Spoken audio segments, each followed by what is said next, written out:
የአሜሪካ የአየር ጥቃት የተለመደ በየመን ምድር የሚሉ መረጃዎች አሁን በስፋት እየወጡ ይገኛል። ይህ እንዳለ ሆኖ ደግሞ የጥቃቱ ኢላማ የፍልሰተኞችን መቆጣጠሪያ ማዕከል ጭምር አድርጓል የሚለው ውንጀላ መቅረቡ እንዲሁም ባዳሩ ጥቃት 68 አፍሪካውያን መገደላቸውና 47ቱ መቁሰላቸው ከ220 በላይ ሰዎች ከመጋቢት አጋማሽ አንስቶ ህይወታቸውን ማጣታቸው ጉዳዩን አሳሳቢ አድርጎታል። የአሜሪካው መከላከያ ፔንታጎን 800 ኢላማዎችን በዚሁ የጊዜ ሰሌዳ መፈጸሙ እጅጉን አነጋጋሪ ጉዳይ አድርጎ ትሏል። በእርግጥ እንዲህ አይነቶቹ ጥቃቶች የአሜሪካ የመካከለኛው ምስራቅን የፖለቲካ ፍላጎት የማስፈጸሚያ አንዱ አካል ነው ቢባልም በቀጠናው ያሉት ኃይሎች የየመን ሁቲ በተለይም ራሱን ከመከላከል እስከ አካባቢውን ነጻ እስከ ማውጣት የተዘረጋ አቅም አለኝ ቢያንስ በመተባበር መርህ አሜሪካን ከከባቢው እናስወጣለን የሚል አቋም ማራመድ ከጀመረ እንዲሁ ዓመታት መንጎዳቸው ነገሩን ቀላል አያደርገውም። በቀይ ባህር በተጠናከረው ጥቃት ሁቲዎች ተደጋጋሚ የዋሽንግተን ሰለባ ቢሆኑም በየመኗ ዋና ከተማ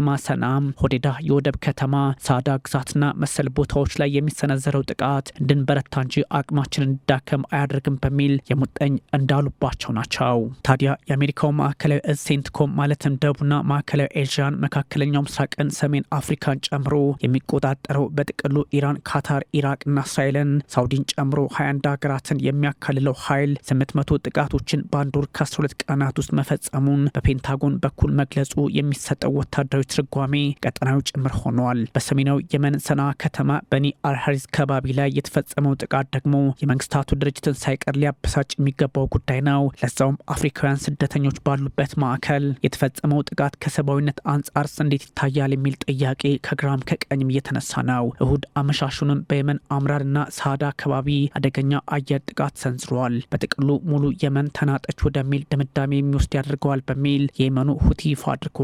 ታዲያ ሁቲዎች በጠንካራ መሰረት ላይ የቆሙ ሃይማኖታዊና ፖለቲካዊ ይዘትን ግምት ውስጥ አስገብተው በየመን የጥቂቶችን ሺያ ሙስሊም ማለትም ዛይድስን ግምት ውስጥ ያስገቡም ናቸው።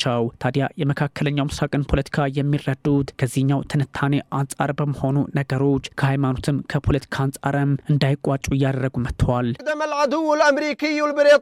እስራኤል በጋዛ የምትፈጽመው ወንጀልን በማስቀጠል ጠላት አሜሪካና ብሪታንያ በየመን ሪፐብሊክ ላይ አስከፊ ጥቃት ሰንዝረዋል። ሆዴዳህ፣ ታኢዝ፣ ሰና፣ ሀጃና ሳዳ 7 ጥቃት ደርሶባቸዋል። ጠላት አሜሪካና ብሪታንያ ሙሉ ኃላፊነት ይወስዳሉ፣ የየመንን ሕዝብ ለፈጸሙበት የወንጀል ድርጊታቸው ማለቴ ነው። ነገር ግን ምላሽ ሳይሰጠው አይታለፍም።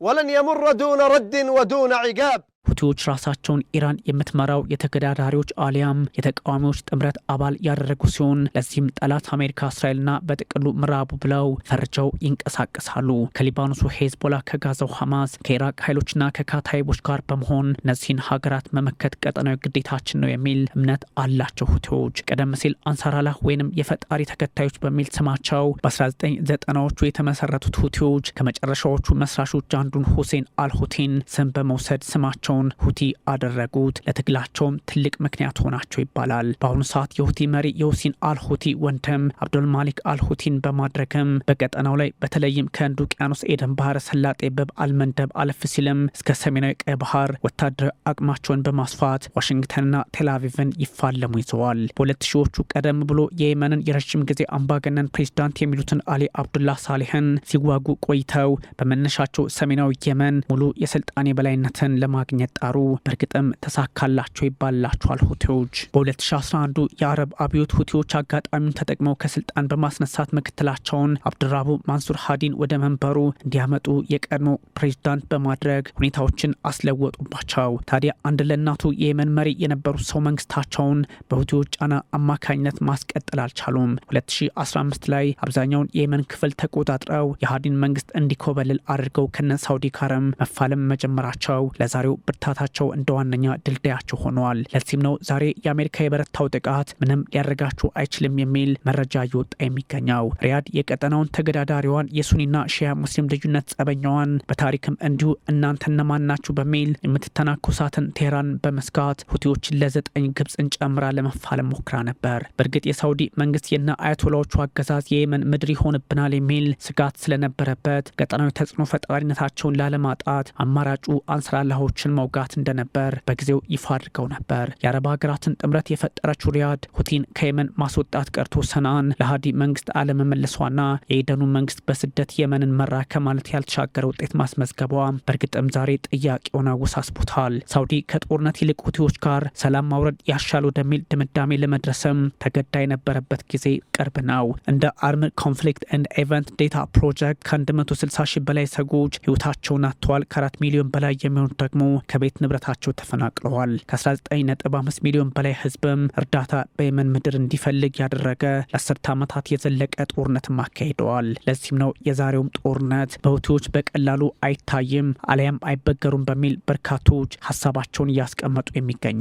አሁን ላይ ደግሞ ሁቲዎች ሰሜን ምዕራብ የመንና የቀይ ባህር ዳርቻን መያዛቸው ስልታዊ ተፋላሚዎች ለመሆን በቅተዋል። ለዚህም ነው ይህ ሁሉ ውጥረት ባለበት ቀጠና አሜሪካና አጋሮቿ ተደጋጋሚ የአየር ጥቃት ማድረሳቸው ሳያንስ የስደተኞች ማዕከል ሳይቀር በመመታቱ 70 የሚሆኑ ሰዎች ህይወታቸውን አጡ የሚለው መረጃ አነጋጋሪ ሆነ የዋለው። ከዚህም ባሻገር እንደነ ካታር፣ ግብጽና መሰል ሀገራት ሁቲዎች ጋር ለመፋለም በእርግጥም ፈቃደኛ አለመሆናቸው ጥንካሬያቸውን ሊያሳይ እንደሚችል ይጠቁማል። በሳዳ ግዛት የተፈጸመው ጥቃት ደግሞ እጅግ አሳሳቢ ሆኗል። 100 የሚሆኑ ስደተኞች ከኢትዮጵያና ከሌሎች አፍሪካ ሀገራት የሚገኙበት ማዕከል መሆኑንም መረጃዎች ግልጽ አድርገዋል። ወደ ሳውዲ አረቢያ በየመን በኩል የሚደረግ ጉዞ ውጥን ሰለባ የሆኑ ስደተኞች ዕጣ ፈንታቸው ከየመን በረሃ ሳያመልጡ በማጎሪያ ውስጥ እያሉ እንኳን የአሜሪካ የአየር ጥቃት ሰለባ ጭምር መሆናቸው የውጥረቱን አሳሳቢነት በዛ ቀጠና ይጠቁማል። ከዚህ ቀደምም ሳውዲ መራሹ ጥምረት በ2022 ጥቃት ሰንዝሮ በስደተኞች ማዕከል ላይ 66 ሰዎች ህይወት መቅጠፉ የሚዘነጋ አይደለም። የአሜሪካው ሴንትኮም ዛሬም ጥቃቱ እንደሚቀጥል ይፋ ያደረገ ሲሆን የዘመቻውን ዝርዝር ዓላማ